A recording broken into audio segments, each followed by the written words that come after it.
The man who killed Philip II of Macedon never got to explain why. He was cut down before a single word left his mouth. It was the autumn of 386 BC, at a wedding festival in the theater at Aigai, and the assassin was one of the king's own bodyguards, a man named Pausanias.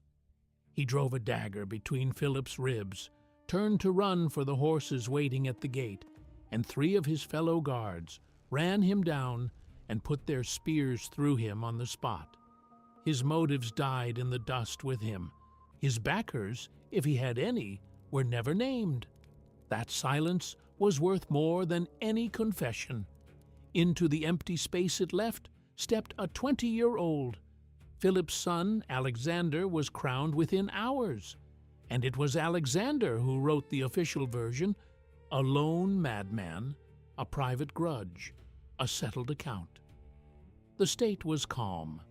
The crown passed cleanly from father to son. Nothing more to see. But Alexander wrote a second record too, and this one was not made of words. He buried his father under a hill of packed earth, in a vault stacked with gold, ivory, and iron. He meant that tomb to be read for 1,000 years. 2 millennia later, it was, and what it says does not match the story he told out loud. For 2,015 years, the vault sat sealed beneath its man-made mountain in northern Greece. Then, in November 1977, a Greek archaeologist named Manolis Andronikos cut through the last layer and stepped into a chamber no living person had entered since the age of Alexander. No looter had ever reached it. The air had been shut for over 2,000 years. Against the back wall stood a marble sarcophagus. His team worked crowbars under the lid and heaved it aside. Inside sat a chest of solid gold, 24 pounds of it, its lid stamped with the 16-rayed starburst of the Macedonian royal house. Andronikos lifted that lid too. Beneath it lay a folded cloth of purple and gold, the colors no commoner was permitted to wear, wrapped around human bones burned on a funeral pyre. The wire services carried it across the world by morning. The lost tomb of Philip III had been found, they said. The mystery was closed. It was not closed. It was opened. For nearly 50 years, those burned bones have sat at the center of one of the ugliest feuds in modern science. Forensic anthropologists, archaeologists, and classical historians have fought over them without pause. Over the weapons, the armor, the painted pottery, the bones of a woman in the outer chamber, and the skull of the king himself. The untouched tomb gave no clean answer. It gave a mass of contradictions, and the question has quietly shifted. It is no longer only who lies inside that golden box. It is whose story was true, and whose lie was buried so carefully that we mistook it for history. Let us know in the comments which city and country you're watching from. And if you believe these stories deserve to be told, take a moment to subscribe and support this project. You're watching Ancestral, the best dark history channel in the world. In 359 BC, the crown of Macedon landed on a man who should never have worn it. Philip was the third son of King Amyntas III. His eldest brother, Alexander II, had been murdered years before. His second brother, King Perdiccas III, had just marched against the Illyrian king Bardielus and been killed on the field, and 4,000 Macedonian soldiers had died around him. The army straggled home in pieces.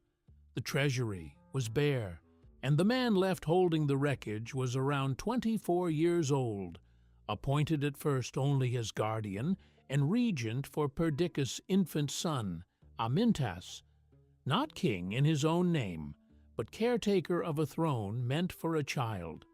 Look at the map he inherited, and you see a country already being measured for the grave. Bartsiokas and the Illyrians, fresh from killing his brother, pushed in from the west, with no reason to think they could not take Macedon whole. The Paeonians raided down from the north and burned what they pleased.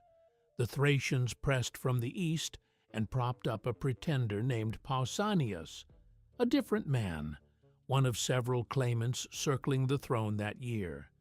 To the south sat Athens, the richest city in the Greek world, backing a rival called Argeads and sending 3,000 hoplites and a fleet to put him on the seat. 5 separate threats, 5 men who each believed the country was theirs to divide. Macedon in that year was not a power. It was a stretch of upland pasture full of feuding clans and shepherds, a place the polished cities of the south mentioned only when they wanted its timber for their ships. In the great histories of Greece it was a marginal note. Philip spent the next 23 years turning that note into the main text. He bought time first. He paid the Paeonians to pause. He bribed the Thracian king to abandon his pretender. He let Athens keep its illusions about the coast while he dealt with Argeads. And then, in a move that told the world what kind of man had arrived, released the captured Athenian prisoners without ransom. Diodorus Siculus, writing 3 centuries later from older sources now lost, records the speed of it. How Philip steadied a panicking people not with speeches, but with acts, and how he mustered the survivors of his brother's disaster and drilled them until fear turned into habit. Then he turned to the thing that would outlast every treaty, the army. He rebuilt it from nothing usable into the most efficient killing organization the ancient world had yet produced. The heart of it was a weapon almost nobody else was willing to try. The sarissa was not a spear, in any sense a Greek hoplite would recognize. It was a pike of cornel wood, dense and heavy, running to roughly 18 feet, tipped with a narrow iron head, and weighted at the base with a bronze spike that could be driven into the earth or used to finish a fallen man. It was so long and so front-heavy that a soldier needed both hands to control it. Both hands meant no room for the wide round shield the Greeks had leaned on for 3 centuries. So Philip's men carried a smaller shield slung from the shoulder and neck, and they learned to trust the man beside them instead of the bronze on their own arm. That trust had to be beaten in. Philip beat it in. He marched his men 35 miles under full load with 30 days' flour on their backs, and he banned the wagons and camp followers that softened other armies. He fined them, promoted them, fed them, and paid them, and he did it in every season, in an age when most soldiers were farmers who went home for the harvest. He built professionals in a world of part-timers, and when his phalanx locked together and advanced, the enemy did not face a line of shields. He faced the points of 5 ranks of sarissas thrust past the front man, a bristling depth of iron 15 feet thick that had to be crossed before a single blow could land in reply. Most men could not cross it. Most men did not try. Now, the gold. In 350 BC, Philip took the town of Cranides near Mount Pangaeon, renamed it Philippi after himself, and seized the silver and gold buried in the slopes around it. What came out of that ground rewrote what a Macedonian king could do. The mines yielded on the order of 1,000 talents a year, better than 30 tons of precious metal cut from the rock season after season. A figure that size only means something when you see what it bought. It bought wages, paid on time, to men who now soldiered for a living. It bought the finest armor a smith could hammer. It bought engineers, the sharpest in the Greek world, men who built torsion catapults and siege towers that brought down walls once counted beyond any army's reach. It bought votes in far assemblies and voices in far courts, because Philip understood a bribe delivered early is cheaper than a battle fought late. He minted his own gold coin, the stater, and sent it walking across borders ahead of his troops. Demosthenes, the Athenian orator who spent his life warning his city about this man, snarled that Philip's gold did more damage than his pikes, that no gate stayed shut once a mule loaded with silver could walk up to it. He weaponized money itself, and he aimed it as carefully as any spear. The last piece was the hammer that fell after the anvil held. The companion cavalry were the sons of the Macedonian nobility, mounted on the best horses gold could buy, and trained to ride and fight from boyhood. They formed a tight wedge, the point aimed at the weak seam of an enemy line, and they hit it with a shock nothing on foot could absorb. Philip often rode at that point himself. The pattern never varied. The phalanx fixed the enemy and ground him down and gave him no way forward. Then, at the moment the line began to sag, the companion struck the flank or the rear. It did not end in retreat. It ended in ruin. He paid for the machine with his own body. At Methone in 354 BC, an arrow struck him in the face and took his right eye. His engineer Aristomedes could not save it. Later, a Tribalian spear shattered his collarbone and left his arm crippled. Another wound ran a lance through his thigh and killed the horse under him. By his 40s, Philip walked with a limp, saw with one eye, and could not fully raise one arm. He led from the front anyway, because the men who followed him had watched him bleed and knew he asked nothing of them he would not take himself. By 336 BC, the machine had won everything within reach. Philip had beaten the Illyrians, the Paeonians, and the Thracians. In August 338 BC, on the plain at Chaeronea in Boeotia, he broke the combined armies of Athens and Thebes. Plutarch records that the young Alexander, barely 18, led the charge that smashed the sacred band of Thebes. 300 picked warriors who fought in bonded pairs and died where they stood rather than run. When the fighting ended, Philip walked the field where they had fallen in their ranks, and, the story goes, wept at the sight. Then he bound the Greek cities into the Corinthian League, an alliance they joined, the way a debtor joins a creditor. His eyes were already east on Persia, the largest empire on earth, and the prize meant to crown his whole career. An advance force under Parmenion and Attalus had already crossed into Asia, but before the main fleet sailed, he threw a festival at Aigai, the old royal seat in the hills where his ancestors were buried. The stated occasion was a wedding. His daughter Cleopatra was marrying King Alexander of Epirus, her own uncle, a match arranged to bolt Epirus to Macedon before the great campaign. The real occasion was Philip. Envoys had come from across the Greek world to watch the man they now answered to, and cities had sent golden crowns as gifts, which heralds read aloud one by one. The theatre at Aegae sat below the palace on a slope, an open bowl of packed earth and stone benches with the plain spread out beyond it. At dawn, the seats filled, and the light came up over the mountains behind the stage. Into that bowl a procession moved, carrying statues of the 12 Olympian gods, each carved and dressed and borne on its own platform. Behind them came a 13th image, carried with the same reverence as the rest. It was Philip. He had set himself among the gods, in the same line, in the same morning light. Then, to prove he needed no guard at all, he had the arrangements laid so that he would enter the theatre through the narrow Perodos alone, his bodyguards ordered to hold well back, walking flanked only by his son Alexander and his new son-in-law of Epirus. A god does not fear a crowd. Here is where the official account turns very clean and very short. As Philip stepped into the entrance passage, white-cloaked and unarmed among the cheering, one of the held-back bodyguards, a man named Pausanias of Orestis broke from his place and drove a short Celtic blade between the king's ribs.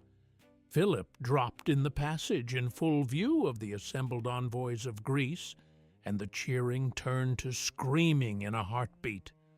Pausanias turned and ran for the gates, where horses stood saddled and waiting. He was, the record insists, one man with one grievance. Aristotle himself, in the Politics, gives the reason as a private outrage. Years before, Pausanias had suffered a brutal humiliation at the hands of Attalus, a powerful noble and uncle of Philip's newest bride, and when he begged the king for justice, Philip chose politics over him and let it drop. That, we are told, is the whole of it, an insult unavenged, a wound to a proud man's pride. And before Pausanias reached the horses, his foot caught on a vine root, and he stumbled, and 3 of his fellow guards, Perdiccas, Leonatus, and Attalus of Tymphaea among them, names that would loom large in the wars over Alexander's corpse, caught him and killed him on the spot. No arrest, no questioning. The one man who could name a paymaster died in the dust of the gate, and the file was shut before anyone thought to open it. Now, watch the sun.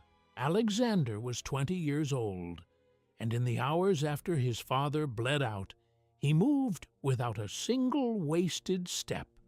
There was no gap, no scramble, no uncertain night. He went straight to the army, which in Macedon was the only body that could truly make a king, and with the senior general Antipater and the veteran Parmenion behind him, he was hailed king on the spot. His rivals were removed one after another, quietly and quickly. His cousin Amyntas, the very infant Philip had once been meant to guard, now grown, was put to death. The princes of Lyncestis were accused and cut down. Attalus, the noble whose insults supposedly drove Pausanias, was murdered on campaign in Asia before he could raise a hand, on orders carried east by a trusted officer named Hecatios. Cleopatra, Philip's last young wife, and her newborn were killed in the purge that followed, a killing Alexander later blamed on his mother Olympias. Alexander held the throne before his father's body had cooled on its bier. The most dangerous moment in any monarchy, the empty seat, never truly existed. The machine passed from father to son as smoothly as a sword changing hands, and then Alexander gave his father a funeral built to be remembered forever. The pyre rose enormous from stacked timber, loaded with the wealth of conquered lands. Philip was burned in his armor, a soldier equipped for whatever came next. Horses and animals were sacrificed at the fire, and the sums spent were meant to leave every watching envoy without words. The smoke would have hung over Aegae for a full day, thick enough to be seen from the plain below. When the ashes cooled, his burned bones were gathered by hand, washed in wine, and folded into a cloth of Tyrian purple, a dye drawn drop by drop from crushed sea snails and measured against gold. The bones went into a chest of solid gold. The larnax, its lid stamped with the 16-rayed sun of the royal house. The larnax went into a marble sarcophagus. The tomb around it was a work of real engineering, a barrel-vaulted stone chamber, among the first of its kind in Macedon, its walls painted with frescoes. Across the facade ran a hunting scene, riders and hounds driving a lion and a boar through a bare autumn landscape, the pigments still bright when it was sealed, ranked among the finest surviving paintings of the classical world. In with the king went his silver drinking vessels, his bronze feasting gear, a ceremonial iron cuirass inlaid with gold, greaves, a gilded diadem, a set of arrow points, and an ornate parade shield that had rotted to fragments of ivory and gold. 250 golden oak leaves and acorns from a funeral wreath lay scattered among the bones. And among all of it, easy to overlook, sat a set of tiny carved ivory heads, each smaller than a thumbnail, that had once decorated a wooden couch burned in the chamber. They were portraits. One shows an older bearded man with a marked, scarred face, almost certainly Philip. One shows a younger man whose features and turn of the neck are unmistakably Alexander's. A third shows a strong-faced woman, most likely Olympias, Alexander's mother. Set together in the dark of the tomb, they were not decoration, they were an argument. This father, this son, this line. The message needed no caption. My crown was not seized, it was handed down. For more than 2,000 years, that was the account the world kept, sealed under stone and earth, repeated by the historians who wrote in Alexander's long shadow, never seriously questioned. When Manolis Andronikos, after decades of digging in the Great Tumulus at Vergina, finally broke into the chamber in November 1977, he was certain he had found the physical proof of it, and the science that followed seemed to nail it shut. A team of anatomists, led by Jonathan Musgrave at the University of Bristol, began the slow work of rebuilding a skull from hundreds of burned, cracked fragments lifted out of the golden larnax. They soaked the pieces, hardened them, and fitted them together over weeks, laying the map of a face across a laboratory table. As the face came back, they found what looked like the decisive mark. Just above the right eye socket sat a small healed notch in the bone, with a faint distortion of the eye orbit around it. Musgrave read that notch as the signature of the most famous wound Philip ever carried, the arrow that took his eye at Methone in 354 BC. The historians recorded that blow. The skull from tomb to tomb seemed to carry it in exactly the right place, and the bones themselves told another part of the story. They were warped and split and checked in a pattern that forms only when bone is burned while still wrapped in flesh and muscle. A wet cremation, the burning of a body only recently dead, not old dry bones brought out and reburied years later. A fresh corpse sent to the fire, exactly as a son burns a father struck down at the height of his power. History runs on stories, but it also runs on bookkeeping. Bloodlines, debts, and inheritances. Who takes the throne, who pays the soldiers, who is allowed to carry the name.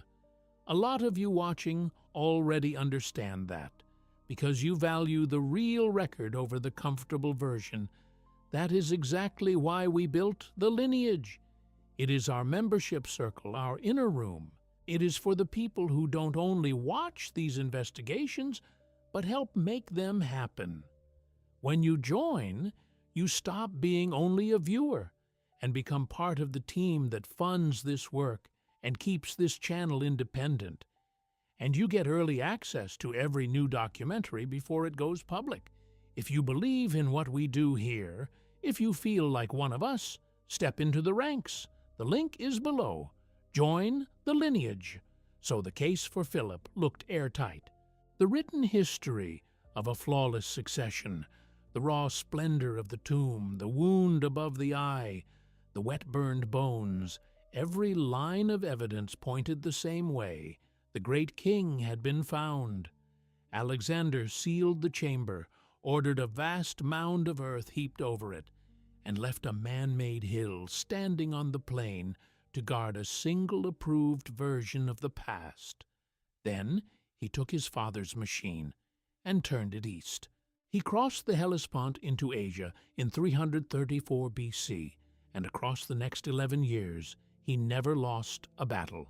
Granicus, Issus, Gaugamela, city after city, empire after empire. He became Alexander the Great, master of the known world, and the story he wanted told became the only story anyone told, written into the foundations of the cities he raised and the rubble of the ones he tore down. But the notch above the eye was not the only wound on that skull. There was a second chamber in that same tomb, and in it lay a woman nobody had accounted for, burned and buried with a set of gilded greaves, one shorter than the other, cut for a leg that did not match. 40 years after Andronikos lifted the lid, a new team would put the bones under fresh light, count the tomb's chambers against the timeline of Alexander's reign, and reopen the question everyone believed was closed. And the first thing they would ask was the one thing the official story had never once explained: whose bones were really in the golden box, and whose were in the room next door. The story Alexander wrote and buried with his father held for 13 years. For 13 years, the world moved to the rhythm of the Macedonian war machine, and no army on earth could stand in front of it. Then, in June of 320 BC, the man who drove it broke. In the wet heat of Babylon, in the old palace of Nebuchadnezzar beside the Euphrates, Alexander the Great took a fever that would not lift. For 10 days it burned in him. The royal diaries, the day-by-day court record quoted later by Arrian and Plutarch, track the decline in flat administrative lines. The king bathed, the king was carried out to the sacrifices, the king played dice with his officer Medius, the king could no longer speak. Outside, the army began to gather at the palace gates, and when the officers tried to keep them back, the soldiers forced the doors.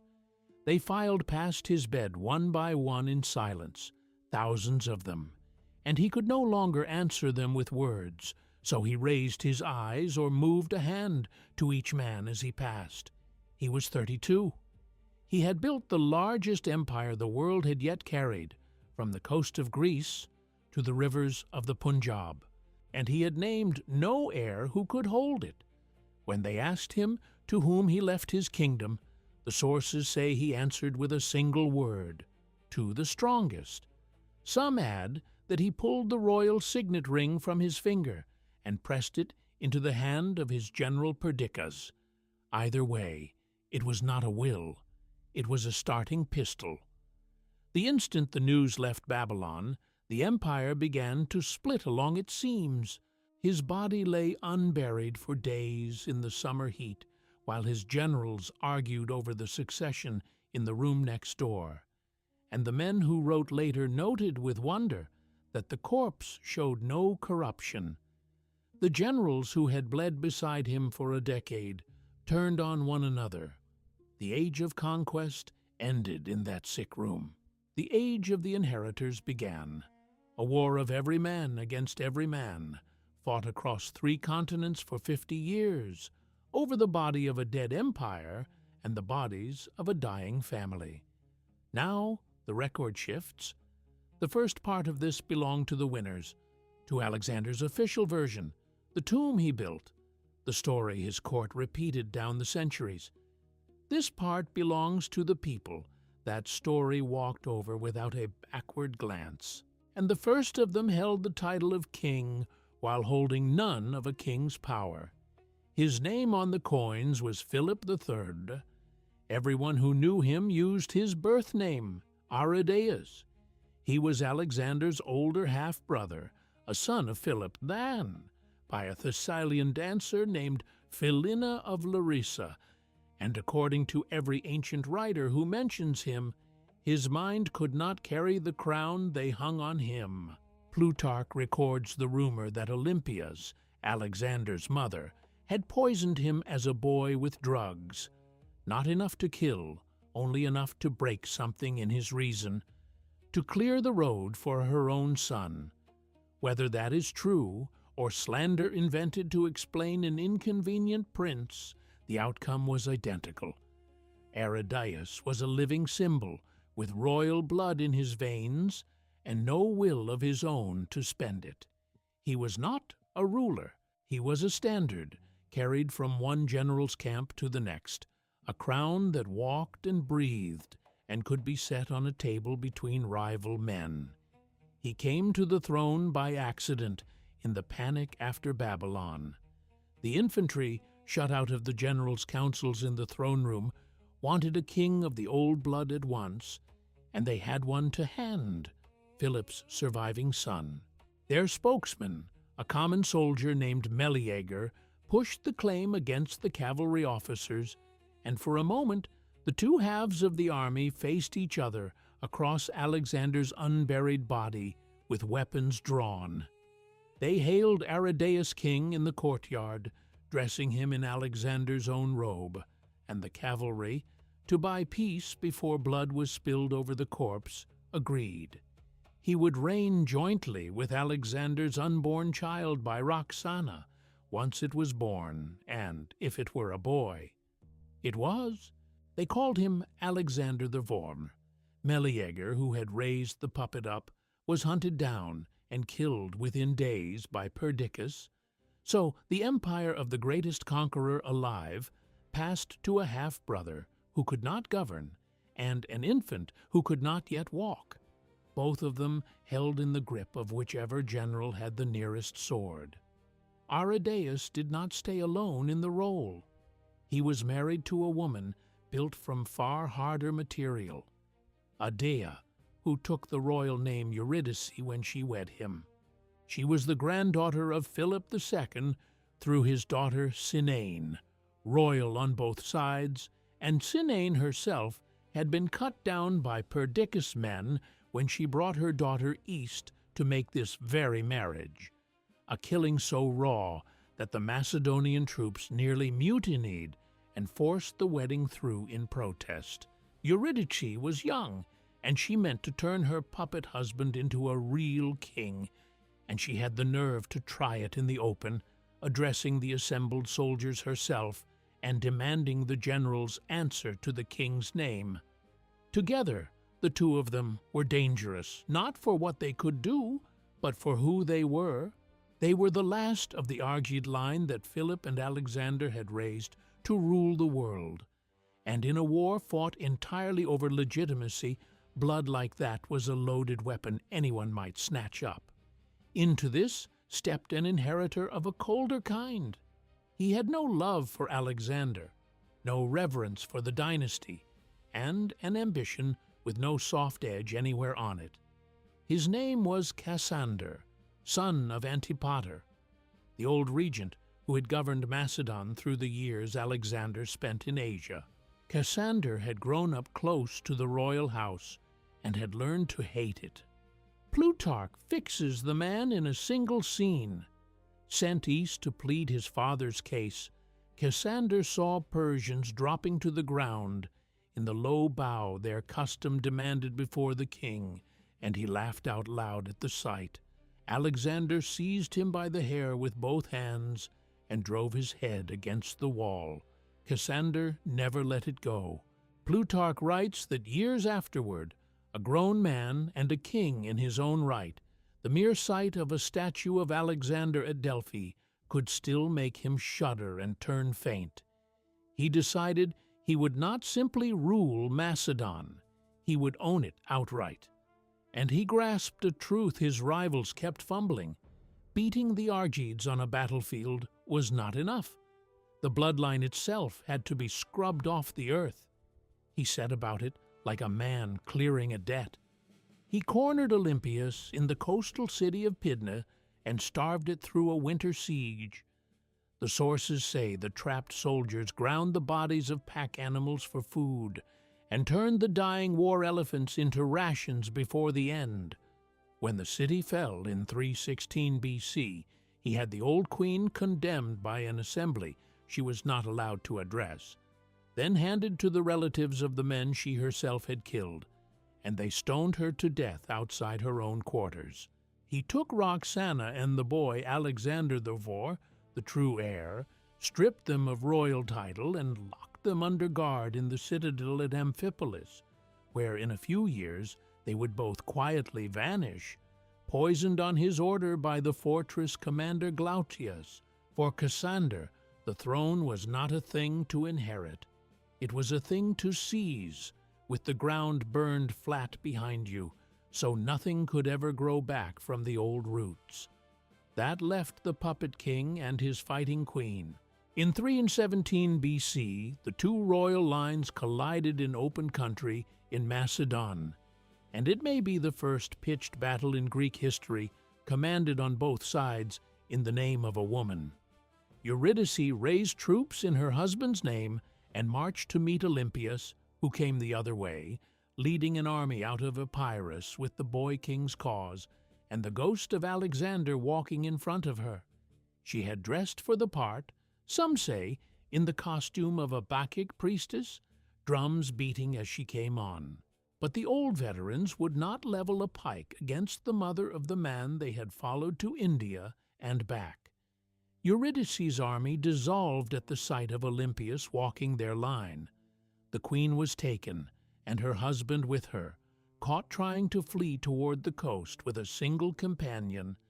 The man who wrote down what happened next was Diodorus Siculus, working in Sicily around 3 centuries later, drawing on the lost history of Hieronymus of Cardia, an officer who actually lived through these wars and served the very men who fought them. Diodorus was not a witness. He was a compiler, a librarian of the past, stitching one narrative out of a heap of older accounts, most of them now gone, many written by men with scores to settle. Nearly everything we know of this episode passes through his hands, and it is worth remembering whose hands they are. What he records is cold in its arithmetic. Olympius had the captured couple shut in a cramped, sealed cell built against the wall of a house and fed through a narrow gap, meaning to grind them down over days in front of the guards. When even that began to turn Macedonian sympathy toward the prisoners, she sent Thracian soldiers to end it. Arrhidaeus, the king who could not govern, was cut down after a reign of 6 years and 4 months. Eurydice, the sources say, met her death without flinching. She washed and laid out her husband's body with her own hands, asked only that he be buried with honor, cursed Olympius to the same fate she was handing out, and then took her own life on her own terms rather than at another's command, using her girdle. The last adult king of the Argead house died in that cell, and the line of Philip II went dark with him. But a master of the political machine does not only kill his rivals, he buries them, and he makes the burial say exactly what he once said. When Cassander in turn crushed Olympius and took hold of Macedon, he did the thing no one expected from the man who had wanted these people dead. He brought the bodies of Arrhidaeus and Eurydice back to Aegae, the sacred ground in the hills where the kings of Macedon had been laid for 3 centuries, and he gave them a state funeral of open magnificence. Diodorus records that he performed every ancient rite with exact public piety and held single combat funeral games in their honor on the same slope where Philip had fallen to an assassin's blade 19 years before, the fighters drawing lots to duel over the grave, as though he were burying beloved sovereigns, and not the last obstacle standing between himself and the crown. This was not grief. It was a transfer of power staged in front of witnesses. Macedonian kingship was never only won in battle. It was confirmed by ritual, by the man seen with his own hands burying the old king with the correct rites. By laying the last Argeads in the earth with full splendor, Cassander told every Macedonian watching that he was the rightful keeper of the kingdom's customs, not a usurper, an inheritor. He also married himself to Thessalonike, Alexander's own half-sister, to weld the old blood into his new house, and he founded a city in her name on the northern coast to make certain the joining was never forgotten. That city stands to this day. The funeral was his coronation, held over a grave. He was burying a dynasty and rising out of its tomb. This is the second story, the rival claim on the man entombed to Io. And when the scholars, who never trusted the Philip theory, turned to the evidence, they found it sat more easily on Cassander's funeral than on Alexander's. Start with the timeline. Specialists studying the pottery and the metalwork argued that the pieces did not belong to 336 BC at all.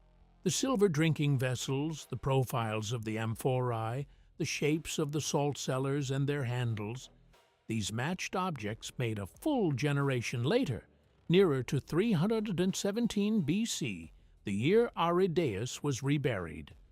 The very form of the vaulted stone roof, some added, was an engineering technique that spread into Greek building only after Alexander's armies met it in the east and carried it home.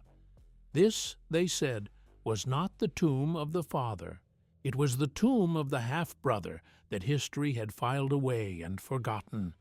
Then the antechamber, and the woman in it. If the man in the main chamber was Philip the Goth, who was she? Philip had married 7 times across his reign, each marriage a treaty sealed with a tribe or a city. The obvious candidate was his last wife, the young Macedonian noblewoman Cleopatra, niece of the general Attalus. But the grave goods refused to fit a court lady. She had been buried with a set of gilded bronze greaves, and beside her remains lay a goritos, the Scythian bow case and quiver combined into one shell, plated with gold, and worked with rows of small battle figures storming a city. The gear of a mounted archer off the open steppe, not a wife of the Macedonian court. It made no sense for any known bride of Philip. It made complete sense for one person, Eurydice. She carried Illyrian blood through her mother Audata, a people with a living tradition of women who rode and fought in the field. The sources say she was raised to arms, that she drilled soldiers herself and led them into battle in her husband's name. The antechamber on this reading does not hold a consort waiting quietly beside her husband. It holds a soldier, buried with her weapons at her side. The last strike against Philip came from the bones. The rival team argued the skeleton in the golden larnax showed no sign of a wet cremation at all. In their reading, the bones were not warped and cracked from flesh burning on them. They were cleanly calcined, pale, and evenly fractured in the pattern of bone burned dry, bone with no soft tissue left on it to twist and split. That single distinction carried the whole case. Macedonian royal practice allowed a secondary burial. A king who died far from Aegae would be cremated where he fell, his bones gathered, carried home, and honored again on a second pyre in the ancestral ground. Arrhidaeus had been killed and buried in haste in one place. Cassander, months later, dug him up and carried him to Aegae for the grand state funeral. By then, the bones were long dry, and a second burning would char them exactly as the Tomb II skeleton was charred. The condition of these bones, the team argued, pointed not to a fresh assassination burned in its own flesh, but to a body cremated a second time, years after death, the tomb of the pawn, not the lion. We spend our lives trying to make sense of stories that reach us in fragments like this. Half a record here, a biased witness 300 years late there, a box of burned bone that 2 teams of serious scientists read in flat opposite directions. Doing it honestly means going to the primary sources and owning the research yourself. That is why we have made the foundational book behind this very script available to you right now. Click the View Products button on your screen. In my hands, it is a genuine masterpiece of macabre research, An archive of the forensic war fought over these Macedonian tombs, and it was the source for a great deal of what you are hearing today. If you want the raw detail of this 50-year fight over a dead man's crown, you need it on your shelf. And while you are there, look along the rest of the shelf. We have gathered a selection of dark memorabilia and immersive pieces that tie into this story. Open the shop, browse while the story keeps running, and bring a piece of this history home with you. The case for Arrhidaeus and Eurydice looked strong, close to settled. The later pottery, the vaulted roof, the grave of a warrior woman with her bow case and her greaves, the dry, twice-burned bone. Everything leaned toward Cassander's cold ceremony in 317 BC, toward a great unlooted tomb that was never a monument to Philip, the empire maker at all, but the last ironic resting place of his forgotten son, buried in splendor by the very man who had him killed, as one final stroke of political theater performed for an audience of witnesses who would carry the story home. But one object refused to obey that theory. It was found not in the main chamber with the king, but in the antechamber, among the bones of the warrior woman. A pair of bronze greaves. They did not match. One was 3.5 centimeters shorter than the other, and the shorter one was shaped differently, bent and narrowed to wrap a wasted calf and a knee that did not sit straight. This was leg armor built for a man with a permanent, serious limp, and built by a smith who knew that leg intimately. Here was the problem. Philip II was famously lame, crippled by a lance driven through his thigh years before he died. Greaves like these would have fit his legs, and no one else's in that tomb. They were his. They were unmistakably his. And they were lying in his wife's burial chamber, in the room the rival theory insisted belonged to a queen who died 19 years after him. One tomb, 2 dead kings, and a piece of custom-forged armor that belonged to the wrong man, in the wrong room, waiting for someone to explain how it ever got there. The two accounts finally meet, and they do not meet on a battlefield. They meet under fluorescent light, on steel tables, in rooms held at a constant temperature. The war for the tomb of the Argead kings is no longer fought with 18-foot pikes and wedges of cavalry. It is fought with CT scanners, with electron microscopes, with radiocarbon runs, and with academic papers written in a tone that reads closer to prosecution than to scholarship. This is the last campaign of the inheritors, a 50-year feud among modern scholars, not over land or a crown, but over a name, whose bones lie in the golden box. Team Philip on one side, Team Arrhidaeus on the other. When Manolis Andronikos first stood before the cameras in 1977 and named Philip II, the world took it as settled, and the Greek state took it as national treasure, minting the 16-rayed son of the larnax onto a modern flag. The doubt came later, from the anatomists and the pottery specialists, and once it came, it never left. Here is the trap the tomb sets for everyone who enters it. Nearly every object they lift and test seems to answer both sides at once, and neither side fully. The chamber does not behave like a book waiting to be read. It behaves like a mirror.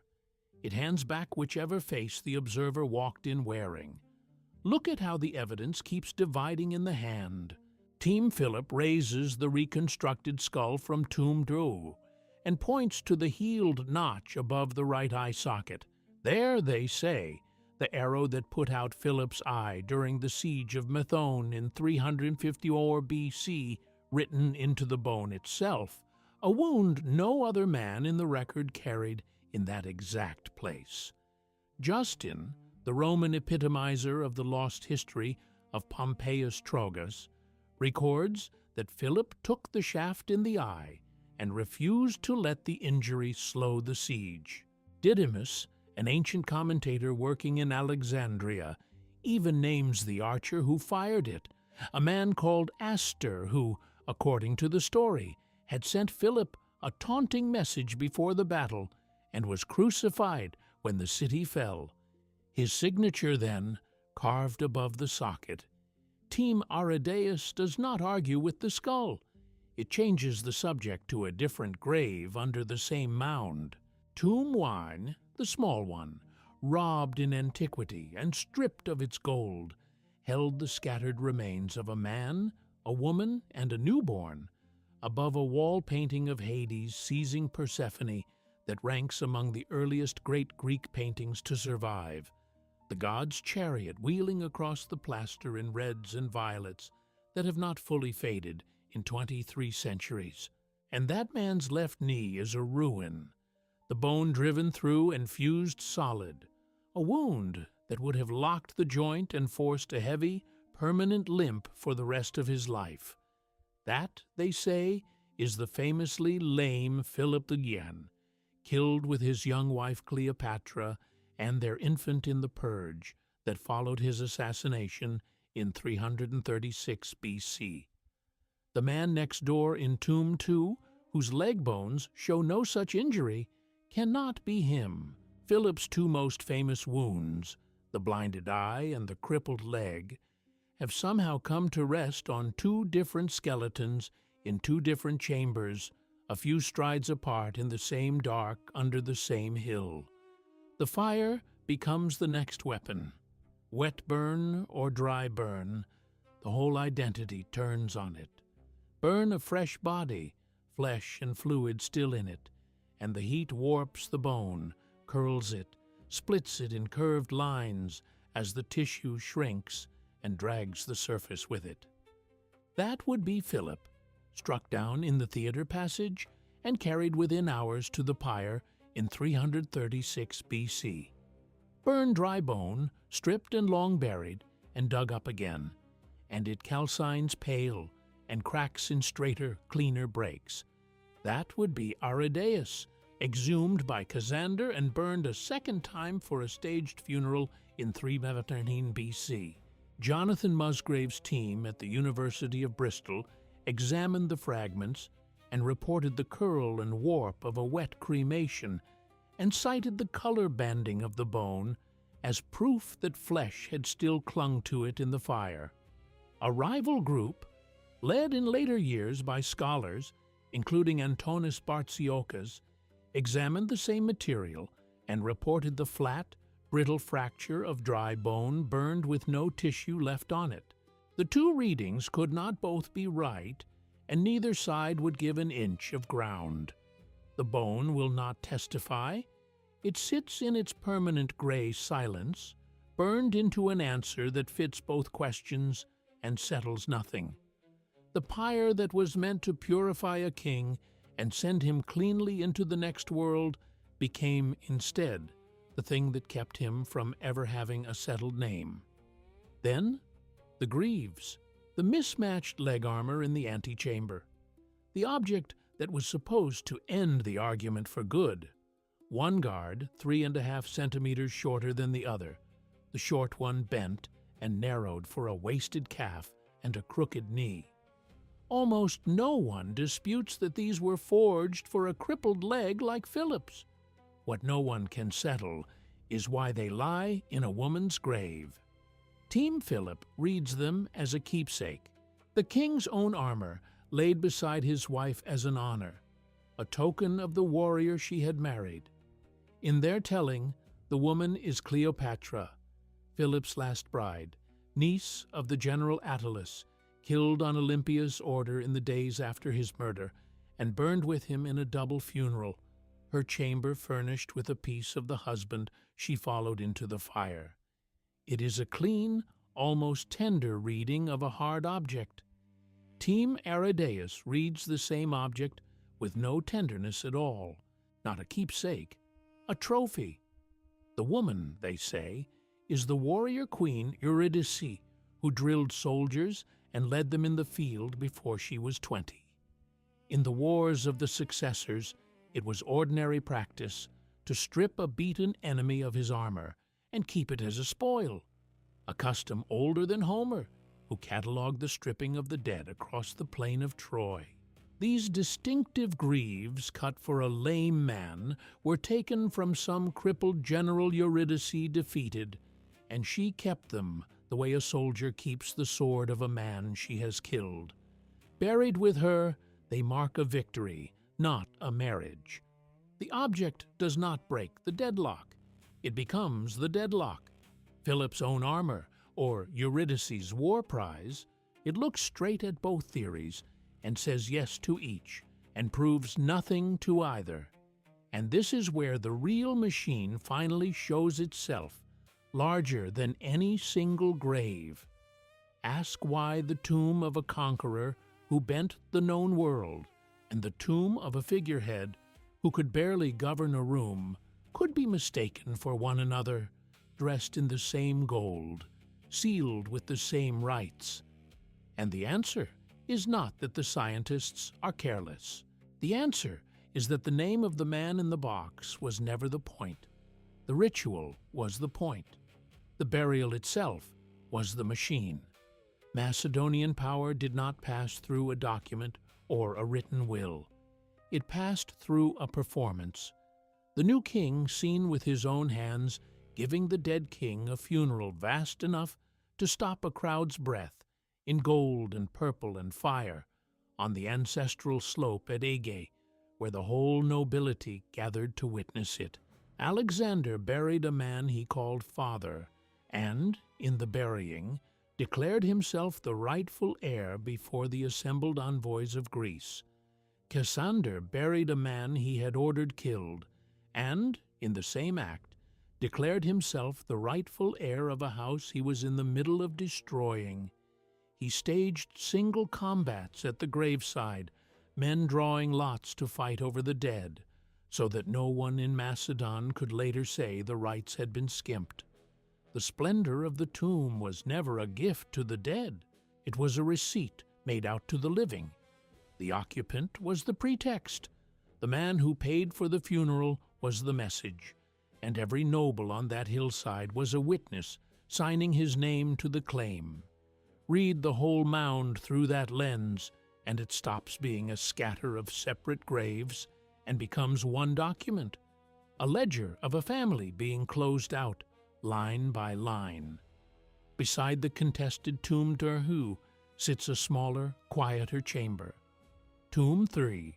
It is a child's grave, and it was furnished like a king's, silver drinking vessels, a golden oak wreath, and a painted frieze of a chariot race running around the top of the wall, the horses caught mid-stride with their necks straining.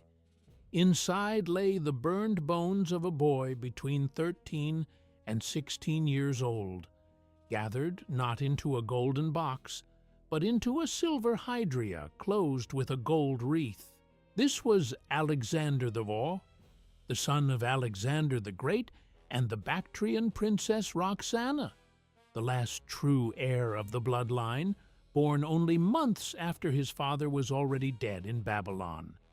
Cassander had held him under guard at Amphipolis for years, letting him grow, watching him approach the age at which the old loyalists could rally to him and demand he take the empty throne his father had left. So around 310 BC, Cassander had the boy and his mother poisoned, quietly, behind the fortress walls, and for a time kept the deaths secret, so that the other successors would not seize the moment to move against him. Diodorus records the cold logic plainly. The boy had grown. The Macedonians were beginning to speak of putting him on the throne, and so he was removed. Then, with the same exact piety he had performed for Arrhidaeus, the man who ordered the killing gave the murdered boy a royal funeral and laid him in the earth beside the man who was either his grandfather or his uncle. There was one more heir the ledger does not name in the tombs. Heracles, Alexander's son by his mistress Barcine, a boy of about 17, was murdered a year or two later on Cassander's arrangement, strangled by the aging General Polyperchon after a secret bargain that traded the boy's life for a province and a command. His body was hidden rather than honored. With that killing, every direct descendant of Alexander the Great was gone. The line that had crossed the Hellespont with an army in 334 BC did not survive a single generation past its founder's death. Not one of them died of old age. Not one of them died in a bed of his own choosing. Line them up, and the mound reads like an inventory of a house being emptied. The contested king entombed around either Philip II, whose death opened the game in 336 BC, or Philip Arrhidaeus, whose death cleared a piece from the board in 317. The child entombed three, Alexander the Fourth, the final loose thread cut around 310. The looted tumor with its man, woman, and infant, whoever they truly were. Inside a single generation, the family that produced the two most famous men who ever came out of Greece, the family that ruled from the Danube to the Indus, was reduced to a handful of magnificent burials arranged under one hill of packed earth, 12 meters high, and more than 100 across. And the man who arranged at least two of those funerals was, beyond much doubt, the man who had the occupants killed. The golden larnax, the Tyrian purple, the tiny ivory faces carved with a father, a son, a mother. Read them again through the inheritor's eye, and they are not treasures at all. They are paperwork. They are the filed, sealed, beautifully preserved receipts of a hostile takeover, documenting the liquidation of a royal house down to its last child. Cassander did not hold the throne he cleared for himself for long. He took the title of king around 305 BC and was dead of a wasting sickness by 297, his body swelling and failing while he still breathed. The illness the sources call dropsy, and some ancient writers, remembering the head driven against the wall in Persia, read it as the vengeance of the man he had feared his whole life. His 3 sons followed him fast. Philip, the eldest, died within months of his father, coughing out his life in the city of Elatia. The other 2, Antipater and Alexander, turned on each other. Antipater murdered his own mother, Thessalonike, Alexander the Great's half-sister, when she favored the younger boy, and he was hunted down and killed in his turn. The house Cassander built on the graves of the Argeads lasted a shorter time than the dynasty he had destroyed to raise it. The crown of Macedon passed through other hands, to Lysimachus, to Pyrrhus of Epirus, and at last to Antigonus Gonatas, whose line held it until Rome arrived. In 168 BC, the legions of Lucius Aemilius Paulus broke the final Macedonian king, Perseus, at Pydna in a single afternoon, the same coastal town where Olympias had been starved and stoned to death a century and a half before. Rome plundered the cities, carried the royal library and treasures south, and paraded Perseus through the streets of the capital in chains, where he would die a prisoner. The kingdom was broken into 4 powerless republics, then swallowed whole as a province. A generation later, in the revolt of Andriscus, the old ceremonial seat at Aigai was sacked and left to fall. Over the centuries, the earth of the great mound settled and grassed over, and became just another low rise on the plain near what is now the village of Vergina. Farmers drove their plows above the vaulted roofs for 2,000 years, and never once knew that a dynasty lay a few meters beneath the furrows. So, the question everyone started with, who is in the gold box, turns out to be the wrong question. The lasting significance of Vergina is not the answer. It is that there is no clean answer, and that the absence is itself the discovery. What Andronikos really lifted out of the ground in November 1977 was not a king. It was a perfect physical specimen of the ambiguity that sits underneath all recorded history. That ambiguity was manufactured on purpose, and we can name the morning it began. Autumn 330 BC, in the narrow entrance passage of the theatre at Aegae, in the few seconds of silence, after 3 guards ran down an assassin who tripped on a vine root and killed him before he could name a single man standing behind him. That silence was a vacancy, and a 20-year-old stepped into it and wrote the official version of events while his father's blood was still cooling on the stone of the passage. 13 years later, a second inheritor stepped into the vacancy left by Alexander's death in Babylon and wrote his own version in far more blood, using the same instruments, the pyre, the tomb, the flawless public piety, to bury not just a body, but the story that had come before his. And that engineered uncertainty outlasted every man who touched it. It survived the fire meant to fix a name to the bones. It survived the tomb sealed under a man-made mountain built to freeze a single version of the past. It survived the fall of the dynasty, the collapse of Cassander's house, the sack of Aegae, the Roman conquest, and 2,000 years of plows passing overhead. It survived the CT scanner, the electron microscope, and 50 years of specialists reading the same handful of burned fragments to flatly opposite conclusions. It proved more durable than the 24 pounds of gold, more lasting than the vaulted stone, harder to break than the skull itself. The lesson standing at the bottom of that shaft at Vergina is a plain one and a cold one. History is not written by the victors on the field. It is written by the inheritors, the ones left standing over the wreckage afterward, holding the shovel and the gold and the story, deciding whose name goes on the box. And the dead are buried in whatever version best serves the people still alive to tell it. Thank you for watching all the way to the end. If you believe these stories need to be told, subscribe to the channel, like this video, and share it with one person who needs to see this.